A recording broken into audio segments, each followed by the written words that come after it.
Programme में आपको खुशामदीद कहते हैं। मैं असदुल्ला खान हूँ। आज बानी तहरीक इंसाफ इमरान खान साहब ने एक बयान दिया है। वो बयान अलीमा खान साहबा के सामने भी के ज़रिए से भी सामने आया है, कुछ सहाफ़ियों के ज़रिए से भी सामने आया है। इमरान खान साहब ने कहा है कि मैं मशरूत तौर पर माफ़ी मांगने के लिए तैयार हूँ अगर CCTV फुटेजेस सामने लाई जाएँ। अगर ये साबित हो जाए कि मेरे कारकुनान हमलों में मुलव्वस थे तो मैं न सिर्फ उनको सज़ा दिलवाने में किरदार अदा करूँगा बल्कि मैं खुद भी माफ़ी मांग लूँगा। अब इससे एक तासुर तो ये लिया जा रहा है कि इमरान खान माफ़ी मांगने के लिए रजामंद हो गए हैं, और दूसरा तासुर ये लिया जा रहा है कि वो अभी भी शर्तें आयद कर रहे हैं। तो कौन सा तासुर दुरुस्त है? मशरूत माफ़ी का असल में मतलब फिर क्या है? एक तो हम इस पर बात करेंगे। दूसरा, इलेक्शन कमीशन जो है वो सुप्रीम कोर्ट के पास नज़रसानी की दरख्वास्त लेकर चला गया है कि आपने 12 जुलाई को जो फैसला दिया था वो उसको आप रिव्यू करें, क्योंकि वो फैसला इलेक्शन कमीशन की दानिश में दुरुस्त नहीं है। अब इसमें एक कॉन्ट्राडिक्शन यह है कि एक तरफ तो खुद इलेक्शन कमीशन जो है उसने अपना इबहाम दूर करने के लिए सुप्रीम कोर्ट से राब्ता किया हुआ है कि हमें इबहाम है, इस इबहाम को दूर किया जाए, और दूसरी तरफ नजर सानी की दरखास्त लेकर भी चला गया है। अब जब क्लैरिटी ही नहीं है तो फिर इलेक्शन कमीशन नजर सानी कैसे दायर कर सकता है? तो इस मामले पर गुफ्तगू करेंगे। तहरीक इंसाफ भी सुप्रीम कोर्ट के पास चली गई है और तहरीक इंसाफ सुप्रीम कोर्ट में दरखास्त लेकर गई है कि जो इलेक्शन एक्ट में तरमीम की गई है उसको कलअदम करार दिया जाए और हमारी मखसूस नशस्तें हमें दी जाएं। दूसरा, बांग्लादेश के हवाले से मुसलसल वहाँ डेवलपमेंट हो रही है। पाकिस्तान में आज भी पाकिस्तान की सियासी सूरत हाल से इसको रिलेट करके देखा जा रहा है। आज इंफॉर्मेशन मिनिस्टर तारड़ साहब ने एक प्रेस कॉन्फ्रेंस भी की है। अपार्ट फ्रॉम द के जो यहाँ पर पाकिस्तान में सियासत हो रही है, कुछ निकात इसके बड़ा अहम है। एक तो जो शेख मुजीब का सियासी नजरिया था उसको बहरहाल एक बहुत बड़ा धचका पहुंचा है, और दूसरा बांग्लादेश में शेख हसीना की जो हुकूमत है उसके खात्मे के साथ ही भारत की जो अपने इस एरिया में बालादस्ती की कोशिश थी उसको भी एक बड़ा धचका पहुंचा है और वो ज़मीन बोस हो गई है। तो इस पर भी बात करेंगे। और जमात इस्लामी का धरना जारी है, मुज़ाकरात नतीजा खेज़ नहीं हो पा रहे, वजूहात क्या हैं, इन तमाम चीज़ों पर हम गुफ्तगू करेंगे। हमारे साथ आज के प्रोग्राम में सेनेटर आगा शाहज़ेब दुरानी साहब मौजूद है, मुस्लिम लीग नून के रहनुमा। बहुत शुक्रिया आगा साहब, खुशामदीद कहते हैं आपको। कमल शोजब साहबा हमें ज्वाइन कर चुकी हैं स्टूडियोज़ में, कुछ ही देर में कुर्सी पर विराजमान होंगी। डॉक्टर उसामा रज़ी साहब हमें ज्वाइन कर रहे हैं, नायब अमीर जमात इस्लामी। डॉक्टर साहब आपको भी खुशामदीद कहते हैं। और बांग्लादेश से बांग्लादेशी सहाफ़ी कुछ देर में प्रोग्राम के बल्कि दूसरे हिस्से में ज्वाइन करेंगे। मैं सबको खुशामदीद कहूँगा। सबसे पहले तो जो मशरूत मुआफ़ी की बात हो रही है, कैसे इसको लिया जाए डॉक्टर साहब? ये तो मामला हल होने जा रहे हैं। आगा साहब जी, जो इमरान खान की मशरूत मुआफ़ी की बात हो रही है, कैसे ले रही है PMLN, कैसे ले रही है इसे? जी देखें, खान साहब के बारे में तो बड़ा मशहूर है कि वो हमेशा से जो है ना वो यूटर्न लेते हैं। तो आज उन्होंने एक बात की है, फिर उन्होंने उसमें एक कंडीशन ये भी डाली कि जो मुझे माफ़ी मांगने के लिए कह रहे हैं वो मुझसे दोबारा माफ़ी मांगें जी। और ये मतलब कोई कांस्टेंट उनका बिहेवियर जो है ना वो कांस्टेंट होता नहीं है, वो बार बार अपनी बात से जो है ना वो फिर जाते हैं। तो इस चीज़ की कोई जो है ना गारंटी नहीं है। आज वो कह रहे हैं जी मैं कि वो कंडीशनल जो है ना वो अपॉलॉजी है, कल वो कहेंगे कि जी नहीं है। तो उनके बारे में कुछ तरह कुछ स्टेबल जो है ना उनकी वो हालत है नहीं जिसके बारे में कह सकें। अदर देन दैट इस वक्त देखें उनमें सिर्फ मायूसी नज़र आ रही है हमें, जिस तरह की बातें कर रहे हैं। और मायूसी के अलावा वहाँ पे हमें कुछ नज़र नहीं आ रहा है, क्योंकि ना वो बातचीत कर रहे हैं। पहले उन्होंने कमेटी बनाई, वो कमेटी आगे फिर वो कमेटी डिसॉल्व हो गई। उन्होंने कहा हम बात नहीं करेंगे, फिर वो कहते हैं हम बात करेंगे, फिर अब वो कहते हैं कि मैं ठीक है। मैं एक छोटा सा ब्रेक ले लेता हूँ, प्रोग्राम में ब्रेक के बाद वापस आते हैं।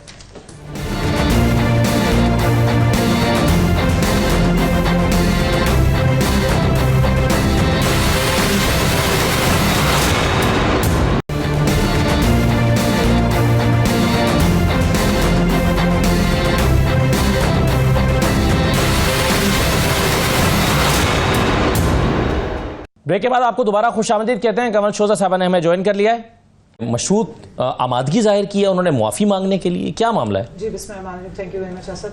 देखिए, खान साहब जब 12 मई को सुप्रीम कोर्ट में उनको बुलाया गया और फिर सुप्रीम कोर्ट ने एक पूरा फैसला दिया कि किस तरीके से 9 मई को उनको एब्डक्ट किया गया था, ने आके इस्लामाबाद हाई कोर्ट से एक बंदा जो वहाँ पे अदालत से गिरफ्तार नहीं हो सकता, ये फैसला था। सो वो सारा कुछ था। और दूसरा ये भी बताया गया कि 9 मई के जो जितना भी उसके बाद जो भी हालात हुए उसमें इमरान खान साहब क्योंकि अंदर नैब की कस्टडी में थे तो उनके हिसाब नहीं है।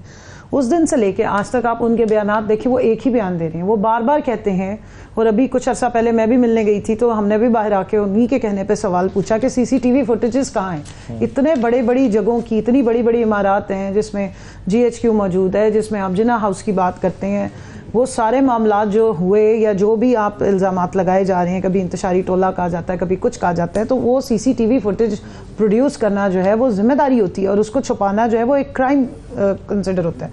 तो जो बयान है वो ये है कि 9 मई के बाद तख्ता मश्क तो हम बने, जुल्म हमने सहे, 45 FIRों समेत मेरे और कितने लोग हैं जिनके ऊपर टेररिज्म की 780A की शिकें लगा दी गई, आर्मी एक्ट लगा दिए गए, और कितने सारे हमारे 10,000 के करीब लोग हैं जिनको कैदो बंद की सोबतें बर्दाश्त करनी पड़ी।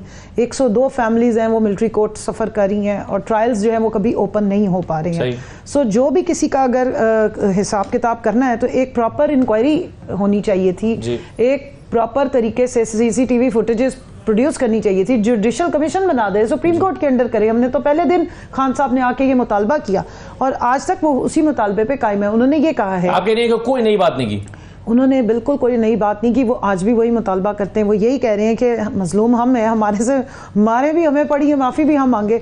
हाँ, उन्होंने ये सिर्फ कहा है कि आप CCTV फुटेजेस जो हैं वो प्रोड्यूस करें, कोई प्रॉपर तरीके से इंक्वायरी होगी, सामने नजर आ जाएगा कि कौन से लोग थे, परपिट्रेटर्स कौन थे, कौन से शरपसंद लोग थे जिसने पुरअमन जो एहतजाज है उसको इस तरीके का। इमरान खान साहब को यकीन है कि PTI का कोई शख्स इसमें शामिल ही नहीं था? देखिए, जो आगें लगाई गई, जैसे मियाँ वाली का जहाज़ है, वो कोई मेटल का जहाज़ जो है वो माचिस की तीली से नहीं जलता, उसके लिए प्रॉपर तरीके से कोई केमिकल यूज़ किया जाता है। जिन्ना हाउस की जो CCTV फुटेजेस हैं वो इनिशियल कहाँ है, क्या पता लगता है, क्योंकि जो बाद में फुटेजेस मोबाइल फ़ोनों से आई उससे ये नज़र आता है कि लोग जिस वक्त अंदर गए हैं तो तोड़फोड़ हो चुकी हुई थी। उसके बाद आग किसने लगाई ये आज तक किसी ने नहीं बताया, लेकिन उसकी मद में कितने लोगों को उठा लिया गया। मुझे ये बताइए कि क्या जिन्ना हाउस से मोर उठाने वाले या स्ट्रॉबेरियाँ उठाने वाले फ्रीज़र में से या वो चीज़ें उठाने वालों को आप मिलिट्री कोर्ट में ट्रायल करते हैं? ये एक कानून की किताब मौजूद है आइन की, इसके मुताबिक जिसका जितना क्राइम बनता है आप उसको उतनी सज़ा देते हैं या अपनी मर्ज़ी से सज़ाएँ दी जाती हैं। फिर आप देखिए कि GHQ की फुटेजेस किधर हैं। वो एक पब्लिक प्लेस पे जगह मौजूद है, ठीक है, सामने सड़क है, उसके बाद चर्च आता है, सामने एक होटल है, उससे पहले एक होटल है। उस सड़क पे अगर चंद लोग खड़े होते हैं तो क्या आप उनको शरपसंद, बागी, रियासती, दहशतगर्द और पता नहीं क्या क्या कहेंगे? नहीं, इसका मतलब तो फिर वो लोग अगर तो सूरत हाल वही की वही खड़ी है तो फिर तो इसका मतलब देखिए वही नहीं, ये क्योंकि तासुर ये मिल रहा है कि बर्फ पिघलना शुरू हो गई है। देखिए, बर्फ अगर होगी तो फिर पिघलेगी भी सही, लेकिन अगर फैक्ट्स पे बात हो रही है, पहले दिन से एक बात कर रहे हैं, एक स्टेटमेंट दे रहे हैं, उसको अब आपने अगर नाक पकड़नी है ऐसे भी पकड़ी जा सकती है और घुमा के अगर आज यहाँ से पकड़ने की कोशिश हो रही है तो वो मर्जी है आपकी। लेकिन बात सारी इतनी है कि अगर इतना बड़ा 9 मई की मद में एक पार्टी को दहशतगर्द भी कर दिया गया, आपने इलेक्शन कमीशन की भी बात की, इलेक्शन कमीशन ने हमसे हमारी पार्टी होने का हक छीना, इलेक्शन कमीशन ने हमसे, इस पर तो मैं आता हूं, मैं सिर्फ इसलिए कहूंगी क्योंकि मैं भी इफेक्टिव हूं। हम लोगों ने जब पेपर फाइल किए तो उनका जी PTI को तो आप हम पेपर ही नहीं एक्सेप्ट कर सकते। सो ये सारी सजा आपने 9 मई पर डाली गई है। इवन असद आपने तो कोर्ट कवर किया है, इद्दत केस में जो वकील आ रहा है आगे से इस्तगासा का, वो भी जाके 9 मई की बात कर रही है। सो आपने 9 मई को इतना बड़ा अगर हवा बना ही दिया है तो फिर उसके असल फैक्ट्स जो हैं वो खान साहब कह रहे हैं कि सामने लाएं। अगर मेरी पार्टी के लोग ये इंतशार में जो लफ्ज इस्तेमाल होता है या आग लगाने या इस किस्म की चीजों में अगर वो इन्वॉल्व होंगे तो मैं उनको खुद भी सजा दूंगा, मैं पार्टी से भी निकालूंगा। ये तो बड़ी रैशनल सी बात लगती है शाहजेब साहब, ये तो बड़ी रैशनल सी बात लगती है कि भाई अगर मेरे लोग मुलव्वस हैं, मुझे सबूत दे दें और मैं उनको खुद सजा दिलवाने में अपना किरदार अदा कर सकता हूं और करूंगा, ये उन्होंने बात की है, तो इसमें कोई गलत बात महसूस होती है आपको? देखें जी, ज़ाहिरी तौर पे तो बड़ी अच्छी बात है, लेकिन सवाल ये है कि ये कितना जो है ना वो अपनी बात के ऊपर जो है ना अमल करते हैं। ये खुद जो है ना, मतलब इससे ज़्यादा आपको क्या सबूत चाहिए कि वो यास्मीन राशिद साहिबा कहती हैं जी जहाँ पहुँचना है आपको पता है सबको कहाँ पहुँचना है। मुराद सईद साहब की ऑडियो आती है, वो कहते हैं जी आप लोगों को भी सबको इतला दी गई है कि जी कहाँ पे आपने किन इंस्टॉलेशंस पे जाना है, वो सब बता देते हैं। ये तो एक्सेप्ट कर रहे हैं, वो कह रहे हैं कि हमने कॉल दी थी मगर पूरा हमने एहतजाज की कॉल दी थी। इनकी कौन सी चीज़ पुरअमन है आज तक? इनके ये जब बात करते हैं वो पुरअमन नहीं है। आप देखें पार्लियामेंट सेशन देखें वो पुरअमन नहीं है। मुझे आज तक याद है कि जब वो एक सेशन था लीडर ऑफ अपोजिशन थे शहबाज साहब, जब वो स्पीच कर रहे थे तो इनके एक मेंबर, ये बल्कि उस मेंबर थे खुद भी, इनके एक मेंबर साहब टेबल पे खड़े होकर उन्होंने यूं कॉन्स्टिट्यूशन जो है ना किताब उनको मारी है। तो इनकी कौन सी चीज़ पुरअमन आज तक रही है? अच्छा, आप जो कह रहे हैं कि जी हमने सिर्फ एक कॉल दी है, आप इनका धरना याद करें, पीटीवी पे किसने हमला किया, प्राइम मिनिस्टर हाउस पे किसने हमला किया? माजी में तो फिर सभी जमातों माजी की बात नहीं कर रहा, किया हुआ है। मतलब आपने सुप्रीम कोर्ट पे हमला किया हुआ है, तो वो भी एक रियासती इदारा है। तो ये एक रियासती इदारे पर हमला और दूसरे रियासती इदारे पर हमले में क्या फर्क होता है? सवाल ये है कि क्या ये पुरअमन है? ये पुरअमन नहीं है। अच्छा, आप लोगों को जो है ना इंतशार फैला रहे हैं, आप वो इनकी एक खातून की उनकी वीडियो है जो आजकल जो जेल में है, वो सबको जो है ना वो गालियां देते हुए जा रही हैं, कैसे जो है ना हमारे गिरेबान पे हाथ डाला, हम इनको बताएंगे कि हम हमारे गिरेबान पे हाथ डाला इन्होंने, तो हम इनके ऊपर अभी कहाँ कहाँ हाथ डालेंगे इनको पता चल जाएगा। इस तरह की इनकी डिफरेंट स्टेटमेंट्स आई हैं। फिर लोगों को जो है ना इंतशार फैलाया, लोगों को वर्गलाया, लोगों को मतलब मासूम निहत्ते लोगों को आप गाइड कर रहे हैं। अब आप क्या चाहते हैं कि सुलह हो या ना हो, अगर एक बंदा माफी मांग ले, उसको कुछ सबूत दे दिए जाए तो बात आगे बढ़े, पाकिस्तान आगे चले। मतलब इसमें क्या पीएमएलएन को कोई नुकसान होगा अगर कोई बिल्कुल मुक्तदरा और इमरान खान की सुलह हो जाती है? चाहते हैं कि जो कॉन्स्टिट्यूशन जो ये दिखा रही है with in the framework of constitution, अगर वो बातचीत करते हैं मोर देन वेलकम, आके बात करें with in the framework of constitution. फिर आप ये शर्त और शरायत और कंडीशन नहीं होते। व्हेन यू आर कन्विक्टेड तो फिर आप जो है ना वो जो है वो लोअर एंड पे, then you have to follow certain guidelines, आपको एक किताब फॉलो करनी होती है। आप ऐसे आके अपनी मनमानी नहीं करते। आप पहले कहते हैं जी मैं घोड़े पकड़ने को तैयार हूँ लेकिन साथ में गिरेबान भी मैं पकड़ूंगा, ये बात नहीं हो सकती है। आप कहते हैं जी जिन्होंने जो मुझे कह रहे माफ़ी मांगे पहले वो मुझसे आके माफ़ी मांगे, ऐसी बातें तो नहीं होती ना। आप मतलब आपके ऑफिशियल ट्विटर के पेज से आप जो है वो अपने इदारों को आप उन्हें निशाना बना रहे हैं। आप जिसको ग्लोरीफाई कर रहे थे, देखें ये तो अल्लाह की तरफ से है, जिसको आप ग्लोरीफाई कर रहे थे शेख मुजीबुर रहमान को, उनके साथ जो आप देखें वहाँ पे क्या हुआ, जिसको आप कहते थे कि जी देखें वहाँ पर आज, और आप उसी की तरफ कह रहे हैं कि जी देखें आज आवाम वहाँ पे खड़ी हो गई तो आप वहाँ की उनकी फौज उनके साथ खड़ी। सही है। चले ये बांग्लादेश वाले मामले पर तो मैं आता हूँ, लेकिन ये बात क्या कमर साहबा गलत है कि वो कह रहे हैं कि जी आप उस पर अपनी शर्मिंदगी का इजहार करें, माफ़ी मांगे? और ये मेरा ख्याल है DGISPI की जो प्रेस कॉन्फ्रेंस थी उसमें भी यही कहा गया था कि सिद्ध के दिल से और पूरा नीयत के साथ माफ़ी मांगे फिर आगे बढ़ें। देखिए, आगे बढ़ने के लिए अगर माफ़ी की जो बात हुई हो तो मैंने आपको पूरा एक्सप्लेन कर दिया कि जिस 9 मई की बात की जा रही है, क्योंकि देखिए मैं अदालतों में जा रही हूँ, 18 तो कम से कम मेरे पे दहशतगर्दी के पर्चे हैं। एक भी पर्चे में आज तक आप मुझे बताएं एक ही तरह की इम्प्लीकेशन 18 जगहों पे की गई है। तो आप क्या समझते हैं कि एक खातून पे अगर एक ही फर्द जुर्म या एक ही जुर्म की मद में 18 जगहों पे पर्चे काटे गए तो वो 18 जगहों पे एक टाइम पे थी, जिसमें 4 पर्चे जो हैं वो सिर्फ फैसलाबाद के। आज अभी मुझे इत्तला मिली है कि आलिया हमजा साहिबा जो है वो रिलीज हो गई हैं। अभी उन्हें बलोचिस्तान की पुलिस पकड़ने के लिए पिछले 3 दिन पहले पहुंची हुई थी। क्या एक खातून अगर वो कोर कमांडर हाउस के बाहर खड़ी होकर बयान दे रही थी तो वो गुजरांवाला में भी थी, वो मियांवाली में भी थी, वो सरगोदा में भी थी। मॉकरी ऑफ लॉ इससे ज्यादा हो सकता है? हम तो कह रहे हैं कि आप हकाइक को सामने ले आए, जुडिशल इंक्वायरी कर लें, ओपन करें। और अगर इमरान खान इतने कॉन्फिडेंट हैं कि वो कह रहे हैं कि ठीक है आप ओपन हकाइक ले आए, है ना वैसे क्या आप मुलव्वस थे? क्योंकि हमें ये बताया गया है कि एक 100 से ज्यादा शवाहिद मौजूद हैं इमरान खान के खिलाफ। हम तो कह रहे हैं कि वो शवाहिद आप पेश करें। देखिए, शवाहिद पेश करें। मुझे अब मैं जाती हूँ अदालतों में, 2-2 घंटे वहां खड़े होकर हमारे केसेस बयान किए जा रहे हैं। जी इन्होंने ये किया, ये किया, ये किया। वो कह रहे हैं जी एविडेंस लेकर आओ। एविडेंस तो वो फलाने ने ये कहा था, फलाने ये असद साहब ने ट्वीट कर दी थी तो कमल शोजब जो है वो रियासती दहशतगर्द बन गई हैं। या आपके प्रोग्राम्स में 4 दिन तस्वीर मेरी चला के कहा गया कि असल मुहर्रिकात करने वाली ये थी। आज तक ना आप जियो फेंसिंग दिखा सके, ना कोई स्टेटमेंट्स निकाल के दिखा सके, ना कोई वीडियो बयान दिखा सके। सिर्फ एक आप जो है वो हेयर से पे आप कहेंगे फलाने ने ये कह दिया। उसामा साहब मैं सिर्फ इतना कह रही हूँ, मैं भी इमरान खान साहब की बात को रिएट्रेट कर रही हूँ। आपके पास फैक्ट्स हैं, हम देखें पाकिस्तान तहरीक इंसाफ आइन और कानून की हदूद कयूद को फॉलो करने वाली जमात है। इसलिए इमरान खान ने कहा कि जिसने आइन तोड़ा होगा, जिसने जो हदूद या जो लाइन क्रॉस की है, उसको आप कानून के मुताबिक सजा दीजिए। ठीक है, बिल्कुल सही। हमारी अगर हमने प्रोटेस्ट जब भी किया है, पार्टी ने अगर प्रोटेस्ट की जब भी कॉल दी है तो पीसफुल प्रोटेस्ट की। राइट जी, इस पे डिस्कशन को सिर्फ वाइंड अप कर लेते हैं, फिर मैं डॉक्टर उसामा साहब के पास दूसरे इशू पर चला जाऊं। डॉक्टर साहब सिर्फ मुझे 1 मिनट दे दीजिएगा ताकि मैं एक सवाल शाहजेब साहब के सामने रख दूं, और वो ये है कि क्या इनका ये कहना गलत है कि जो मुकदमात बनाए गए हैं वो भी तो कानून की पासदारी करते हुए नहीं बनाए गए ना। मतलब एक खातून चार एक जगह पर तो हो सकता है वो कोर कमांडर उसके बाहर खड़ी होकर जुर्म कर रही हो, लेकिन वो मियां वाली में और सरगोदा में तो फिर मौजूद नहीं हो सकती ना। तो जेलें भी काट रही हैं, एक ही वक्त में मुख्तलिफ जगहों पर वो कैसे मौजूद हो सकती हैं? आप सही कह रहे हैं, अगर इस तरह की कोई बात है ऑब्वियसली मैं इनके साथ हमदर्दी, लेकिन मॉकरी ऑफ लॉ की ये बात कर रही हैं। आपके सामने है राना सनाउल्लाह साहब। राना सनाउल्लाह साहब का एक बड़ा एक केस जो है ना, वो बड़ा मजे का केस है कि जिसके अंदर वो 15 किलो हेरोइन का केस, 15 किलो हेरोइन का केस, और वो टेबल बजा बजा के इनके मिनिस्टर साहब कहते हैं मैंने जान अल्लाह को जान जो है ना वो मैंने देनी है, और आप कहते हैं कि जी तो आप अपनी हद तक तो जिम्मेदारी कबूल करें ना। ये देखें ना, अगर कोई और बैठा हुआ तो he was the minister in charge. नहीं, लेकिन मिनिस्टर इंचार्ज वो तो हुआ, लेकिन रऊफ हसन पे क्या मुकदमा बनाया आपने कि उसके बाद धमाका खेज मवाद था?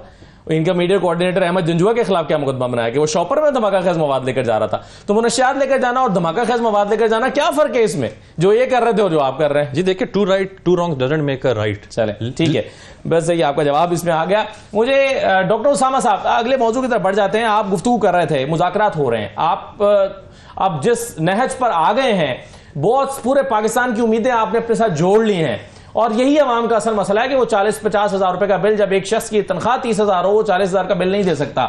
अब आपने लोगों की उम्मीदों को जोड़ लिया है, लोग एहतजाज करने के लिए नहीं निकले क्योंकि आप निकले हुए हैं और आपके साथ लोग निकले हैं।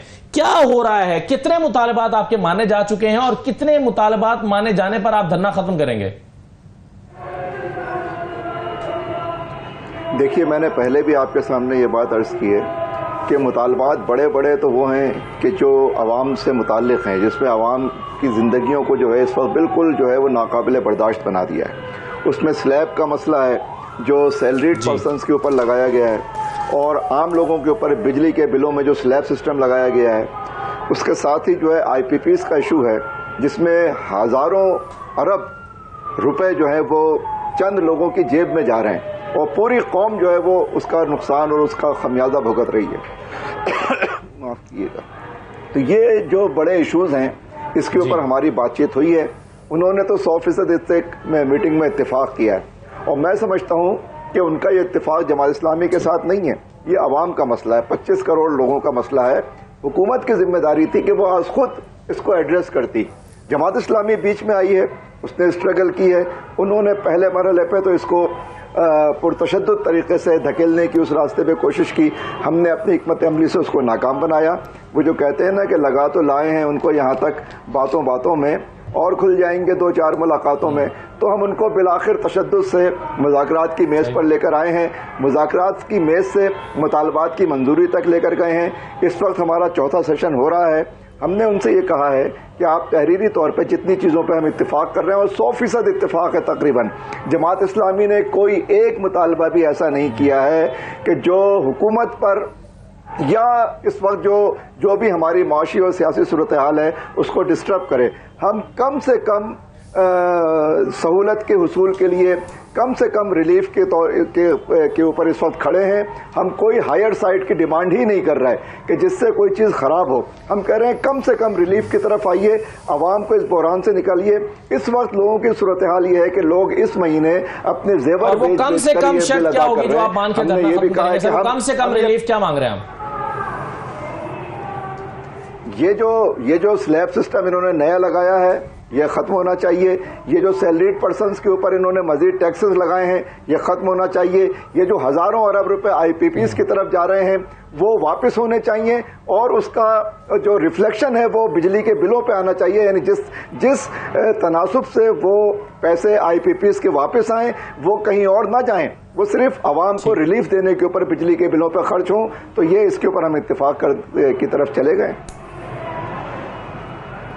ठीक है, चलिए, एक तो शाहजेब साहब ये बड़ा आवाम का असल जो मसला है वो ये है, और हुकूमत बातचीत तो कर रही है लेकिन इन मुतालबात की मंजूरी की तरफ नहीं आ रही है। एक तो आप इसका जवाब दीजिएगा। दूसरा मैं साथ में एक इशू मिलाना चाहता हूं, और वो इलेक्शन कमीशन आज चला गया है नजरसानी की दरखास्त लेकर। हुकूमत पहले गई थी, इलेक्शन कमीशन आज चला गया।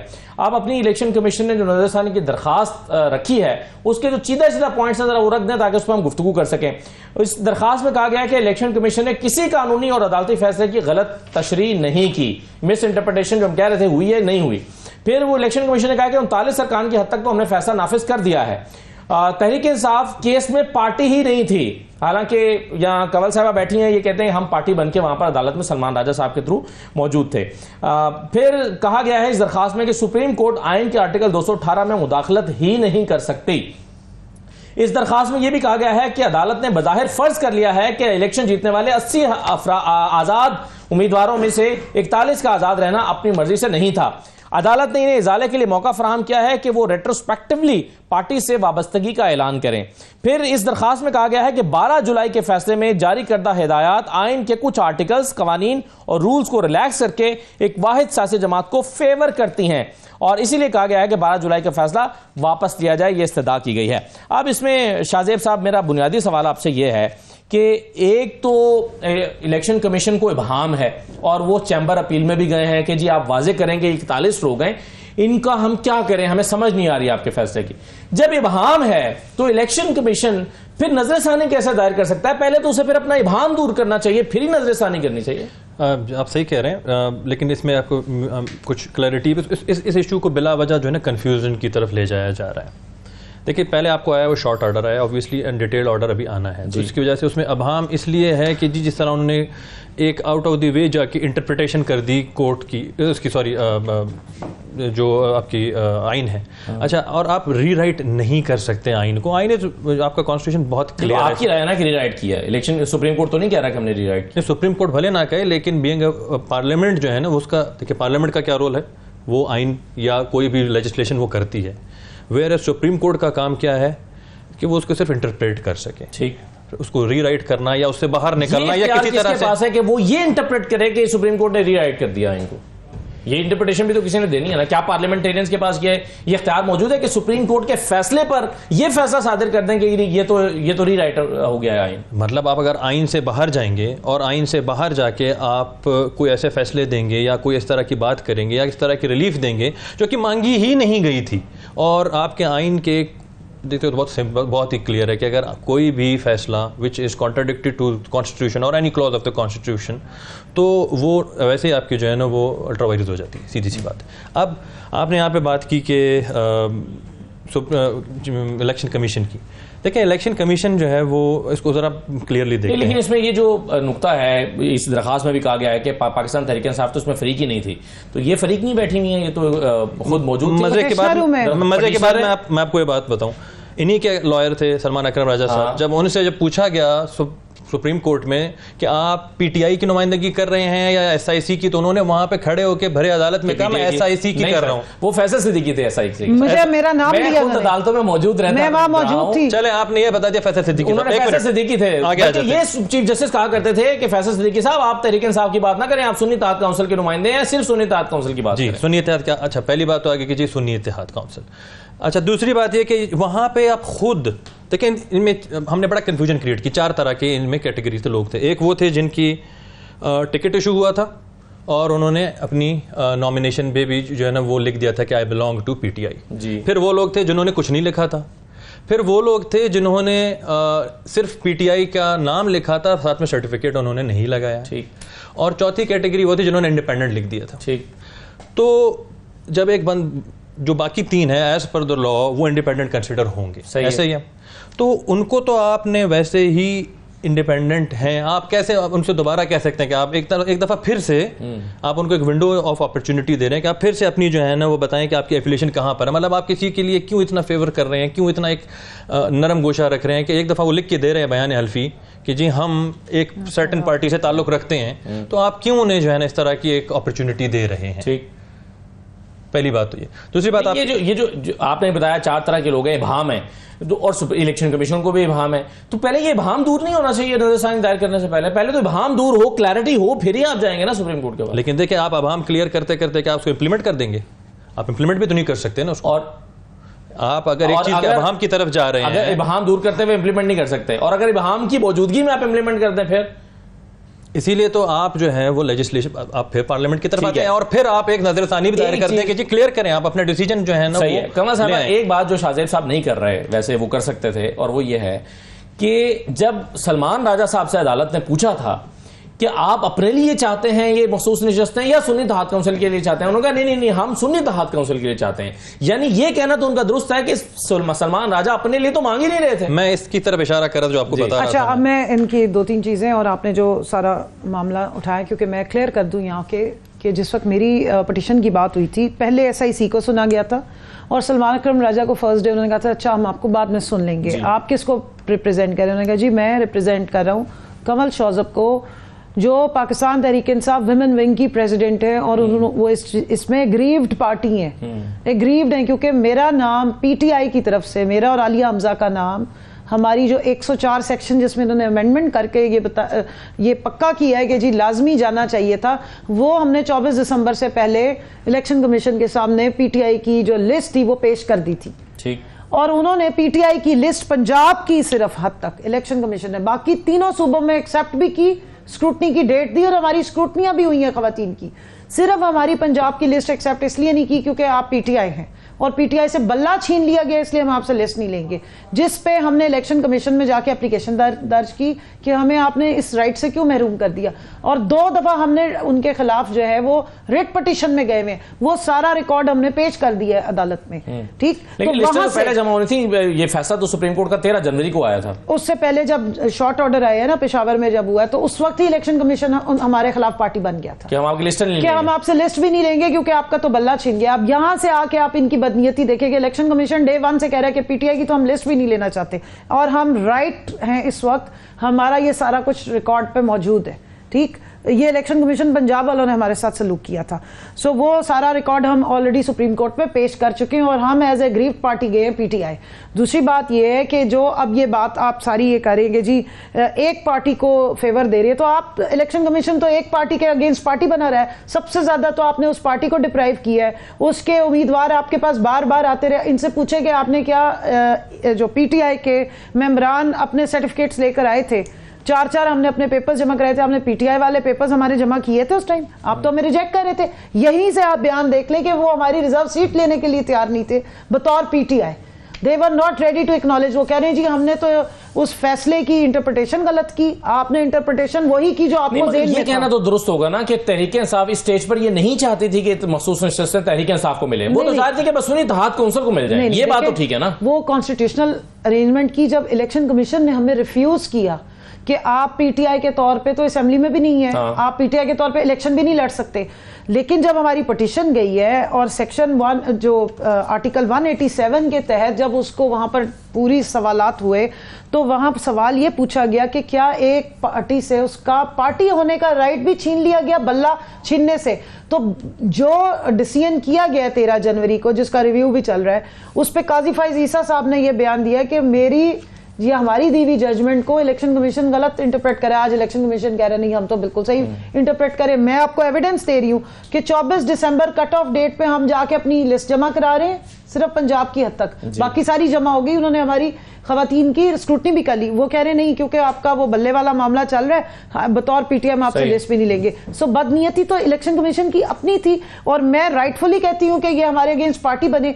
वो एक कॉन्स्टिट्यूशनल इदारा कभी किसी एक शख्स या एक सियासी जमात के अगेंस्ट पार्टी बनता है? आप उनका कंडक्ट देखना है तो इंट्रा पार्टी इलेक्शंस पे देख ले, 3 दफा करा चुके हैं, मानने को तैयार ही नहीं होते, कोई ना कोई उसमें से तमाशा ऐसा निकाल लेते हैं।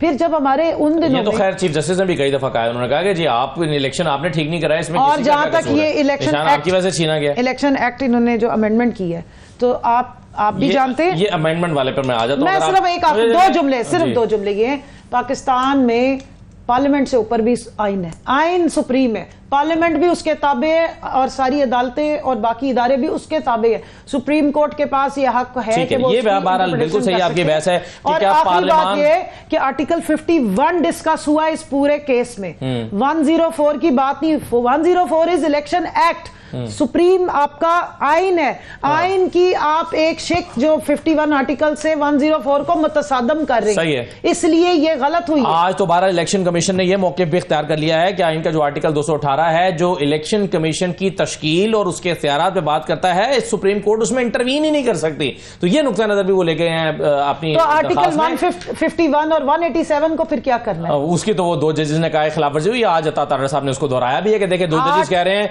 कि 175 5 और 185 के खिलाफ। 8/5 और 11/2 का जो फैसला आ रहा है उसमें हम 2 की सुनेंगे या 11 की? अभी तक तो 2 की सुन रहे हैं क्योंकि 2 का फैसला आया, बाकियों का तो जजमेंट नहीं आया। चलें डॉक्टर उसामा साहब, अगरचे मैं आगे जाके आपसे जमात इस्लामी और बांग्लादेश की बात भी करना चाहता हूं, उस पर आपकी राय बड़ी इंपॉर्टेंट होगी, लेकिन इस सारी सिचुएशन में आप तो जाहिर है इस वक्त धरना दिए बैठे हैं खास मौजू पर और अवामी मुश्किलात पर, लेकिन बहरहाल इसमें भी ये जो सिचुएशन एक डेवलप हुई हुई है इसमें अदलिया और एग्जेक्टिव के दरमियान एक तनाव की सी कैफियत नजर आ रही है और कल की कानून साजी के बाद तो ये तनाव और बढ़ता हुआ नजर आ रहा है। जमात इस्लामी इसको कैसे देख रही है? देखिए, हमारा मुल्क पहले ही सियासी और माशी तौर पर बदतरीन बहरान यानी बहरान की उस सतह पर पहुंच गया है कि इसके आगे फिर चीज़ें यानी फिर उसको आप डिफाइन नहीं कर सकते, चीज़ें जिन हदूद में दाखिल होती हैं, और इसके शवाहिद दीगर ममालिक से आपको मिल रहे हैं। तो हम समझते हैं कि इस वक्त जो पाकिस्तान जिन लोगों के हाथ में ख़ास तौर पे जरदारी शरीफ जरदारी और ब्यूरोक्रेसी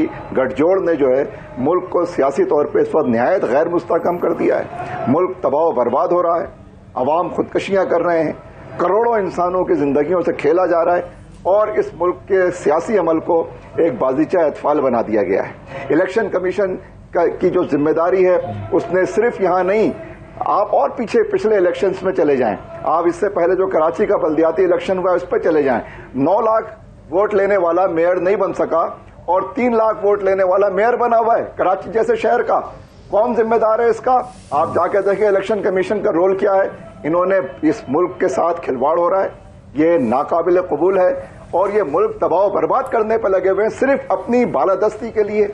अब दूसरी इस मुल्क में जमहूरियत को जो है कमजोर करने के लिए, जमहूरी अमल को गैर मुस्तहकम करने के लिए, अवाम तक ये इक़्तिदार आला मुंतकिल ना हो, ये सारी चीजें नाकाबिल कबूल हैं, मतलब ना बर्दाश्त से बाहर हो रही हैं। ये बर्दाश्त से बाहर हो रही है, बिल्कुल सही है, लेकिन उसमें अब बहुत सारी चीजें फिर अदालतों के पास जा रही हैं। अवामी मसाइल अपनी जगह पे हैं, फिर अदालतों की या मुख्तलिफ इदारों के दरमियान जो एक तनाव है वो अपनी जगह पर है। एक और दरखास्त लेकर पाकिस्तान तहरीक इंसाफ गई है आज सुप्रीम कोर्ट के पास, और ये दरखास्त है कि जो इलेक्शन एक्ट में तरमीम की गई है, ये तरमीमी बिल जो पास किया गया है इसको कलअदम करार दिया जाए। जो दरखास्त तहरीक इंसाफ की तरफ से दायर की गई उसमें कहा गया है कि 12 जुलाई फैसले के बाद मखसूस नशिस्तें पीटीआई का हक है, पीटीआई इलेक्शन कमीशन में फहरिस्तें जमा भी करवा चुकी है, अदालत मखसूस नशिस्तें पीटीआई को अलॉट करने का हुक्म दे, इलेक्शन कमीशन को मखसूस नशिस्तें दूसरी सियासी जमातों को अलॉट करने से रोका जाए।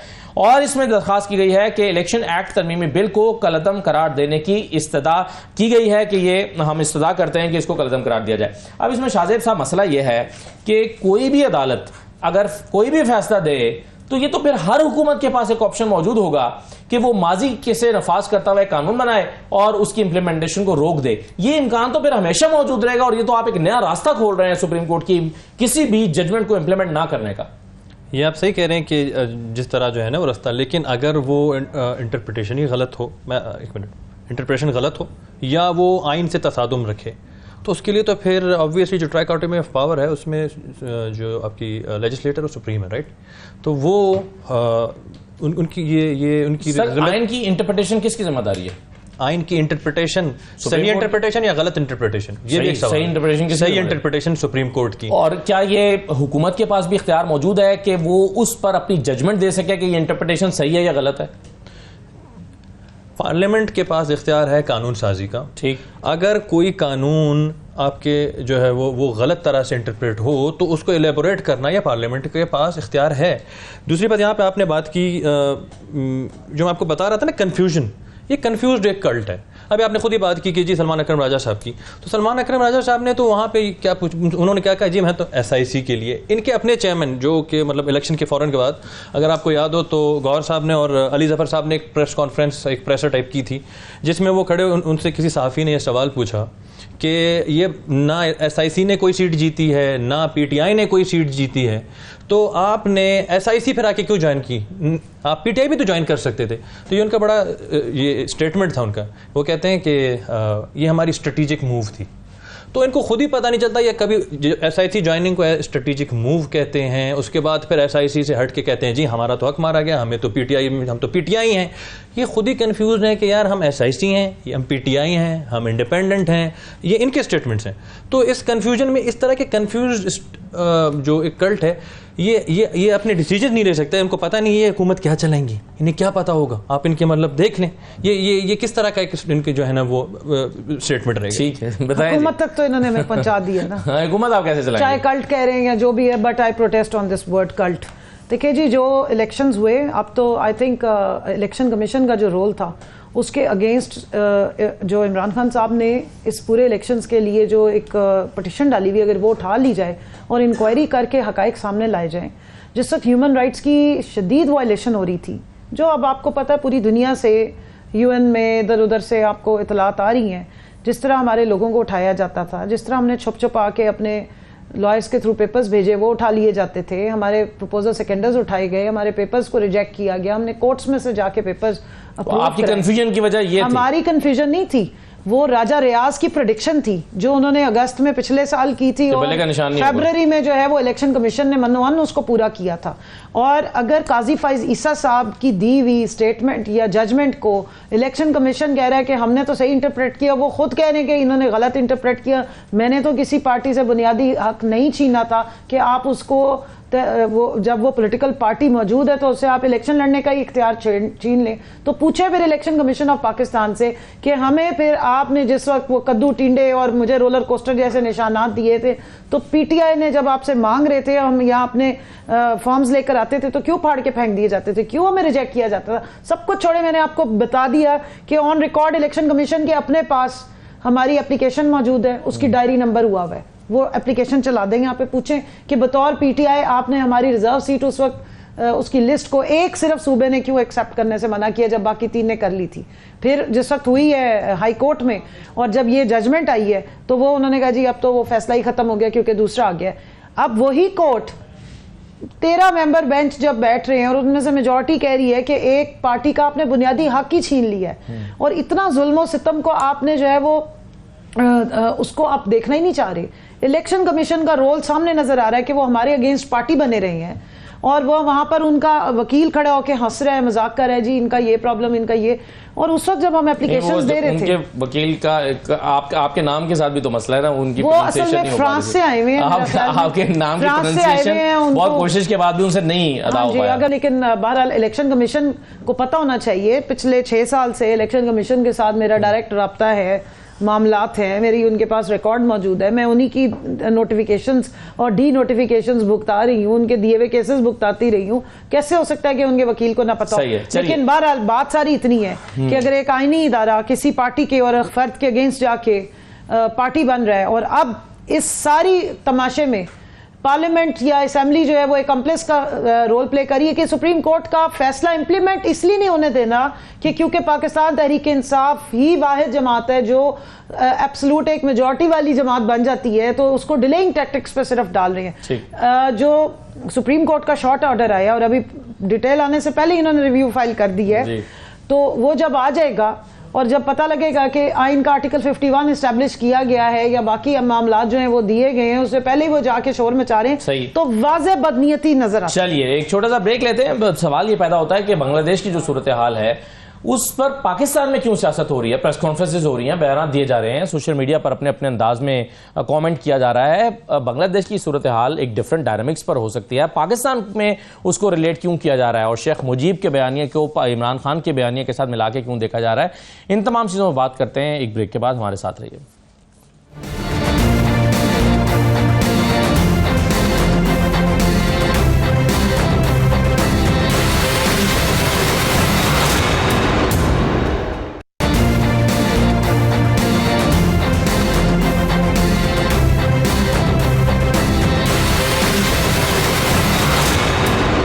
के बाद आपको दोबारा खुशामदीद कहते हैं। बांग्लादेश की सूरत हाल पर पाकिस्तान में भी बहुत ज़्यादा बात हो रही है, पाकिस्तान में बहुत बहस हो रही है, बल्कि सियासत हो रही है। आज इंफॉर्मेशन मिनिस्टर ने इस पर एक प्रेस कॉन्फ्रेंस भी की है अता तारड़ साहब ने, और उन्होंने इमरान खान के बयानियों को शेख मुजीब के बयानिए के साथ मिलाया और फिर कॉन्ट्राडिक्शन जो है उस पर क्यों उन्होंने बात की। ज़रा सुनिए कि आज अता तारड़ साहब ने प्रेस कॉन्फ्रेंस करते हुए क्या कहा है। हमारे मुल्क में बानी चेयरमैन पीटीआई ने शेख मुजीब को एक हीरो के तौर पे पोर्ट्रे किया, अपने आप का मवाजना शेख मुजीब से किया, ऑफिशियल अकाउंट से नहीं लगी। हमारे साथ आज के प्रोग्राम में एमडी जब्बन अहमद साहब मौजूद हैं, बांग्लादेशी सहाफ़ी हैं, सीनियर जर्नलिस्ट हैं। बहुत शुक्रिया जब्बन साहब प्रोग्राम में शिरकत करने के लिए। सबसे पहले तो ये बताइए कि जो हमने मनाजिर देखे कि बांग्लादेश में शेख मुजीब के मुजस्मे गिराए गए, आपके ख्याल में क्या लोगों को उनके सियासी नजरिए से इख्तलाफ था? क्यों गिराए गए मुजस्मे? हाँ, मैं सुना ये बात है जो शेख मुजीबुर रहमान जो उसका जो स्टार्ट जो उसको जो वैंडलिज्म किया, उसका मतलब यही नहीं है वो कुछ प्रोटेस्टर है वो ज्यादा एंग्री था, गुस्से में ज्यादा गुस्से में आकर ये हरकत किया है, इसी तरह और कोई नहीं है। उसका ये वजूद है, उसका बेटी जो है शेख हसीना वाजिद, उसके लिए उसके वो ये दिन देखना पड़ रहा है। उन्होंने जो ज्यादा प्रोटेस्टर थे उन्होंने ये बात बोला, उसका बेटी ने जो करप्शन किया, जो इतने प्रोटेस्टर को जो किल किया, इसलिए मास्टर को ज्यादा सही। आप ये कह रहे हैं कि लोग एंग्री थे, नाराज थे और उनकी बेटी की करप्शन या उनके तर्ज सियासत की वजह से नाराज होकर उन्होंने उनके स्टेचू गिराए हैं?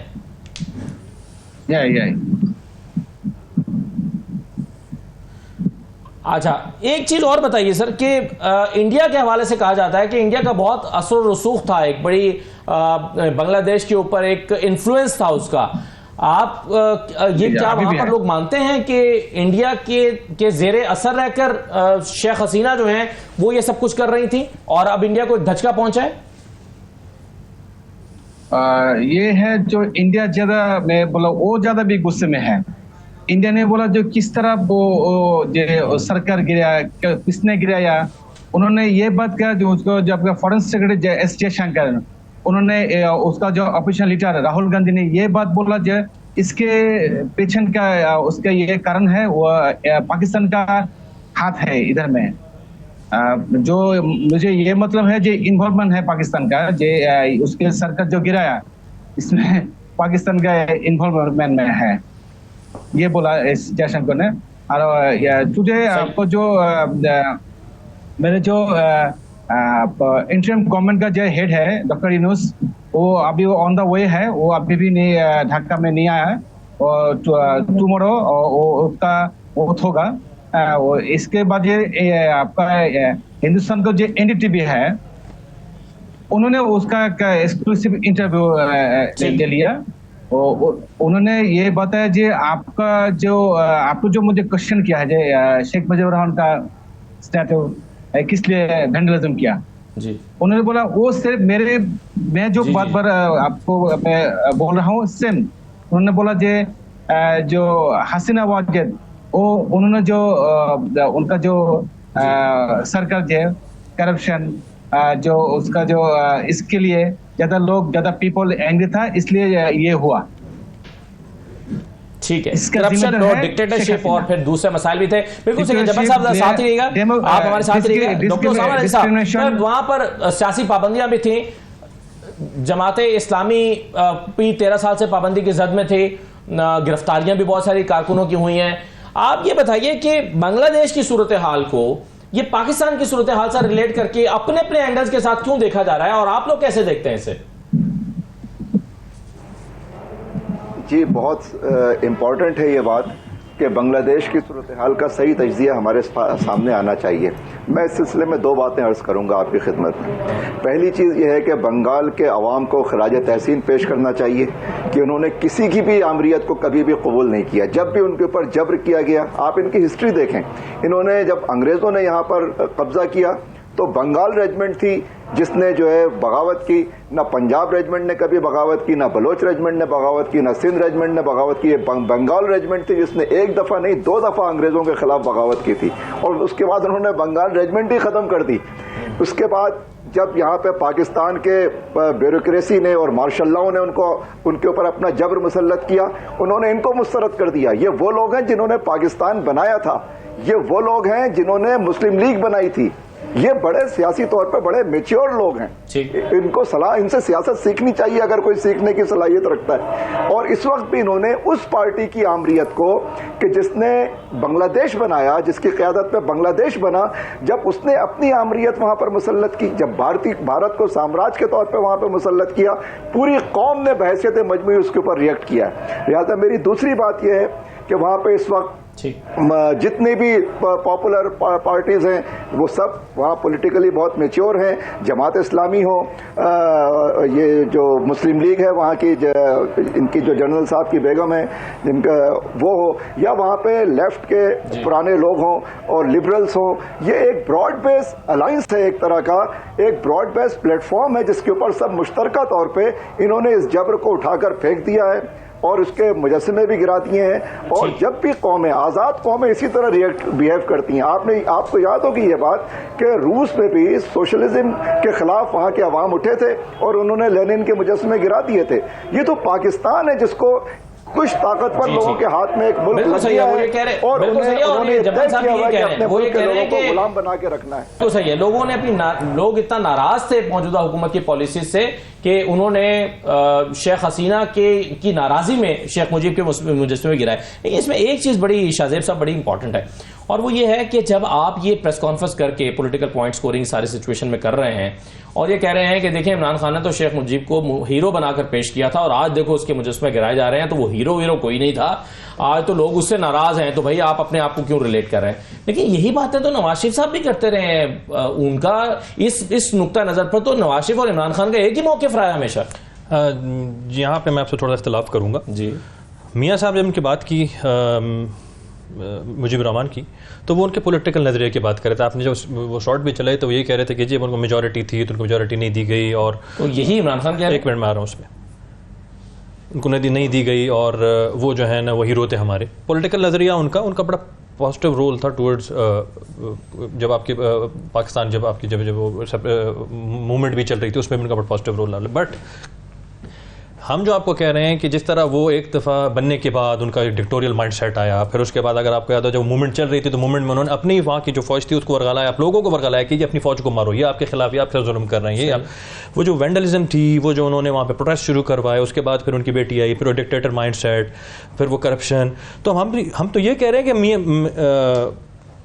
खान साहब और मुजीबुर रहमान के जी वो तो अपने लोगों को जो है ना भड़काना, लोगों को अपने जो है ना अपनी फौज के खिलाफ उकसाना, उनको जो है ना बताना कि यार इनको गालियां दो, इनको अपने ऑफिशियल ट्विटर अकाउंट से गालियां दो, इनके खिलाफ एक मूवमेंट शुरू करो। कहने का मकसद ये कि वो एक एजेंडे पे चलने लगे, जैसे हसीना वाजिद भी एक जैसे आप कहते हैं जैसे शेख मुजीब एक एजेंडे पे चल रहे थे वैसे इमरान खान भी एक एजेंडे पे चल रहे थे जी। स्पेशली मैं यहाँ पे ऐड करना चाहूँ, जैसे हसीना वाजिद एक इंडियन एजेंडे पे चल रही थी, she was backed by India, Khan साहब भी एजेंडे पे चल रहे हैं, बार बार आपको बता रहे हैं जी। कमल साहब, अच्छा देखिए ना, नून लीग वालों की थोड़ी सी मेमोरी खराब है और ये माजी में रहते हैं और अपना माजी भूल जाते हैं और अपने जो माजी है वो दूसरों पे थोपते हैं। ज़्यादा दूर की बात नहीं है, मरियम बीबी की आप तकरीरें उठा लें, गुजरांवाला की, वो नवाज शरीफ साहब की तकरीरें उठा लें। जहाँ तक मुजीब साहब की बात है वो उन्होंने भी बड़े अच्छे तरीके से बयान कर दिया। 1971 का टाइम अगर आप उठा लें तो मुजीबुर रहमान साहब ने उस वक्त जो काम किया या जिस तरीके से वो उन्होंने अपने हक के लिए खड़े हुए और जो मजलूमियत बर्दाश्त की वो ठीक थी। मौरूजी हालात वो चेंज हो गई पर बात होती है कि जो उनको मैंडेट मिला हम अभी तक उधर ही खड़े हुए हैं हिस्ट्री में। बहुत शुक्रिया आप सबका प्रोग्राम में शिरकत करने के लिए। आज का प्रोग्राम था, इजाजत दीजिए, अल्लाह हाफिज।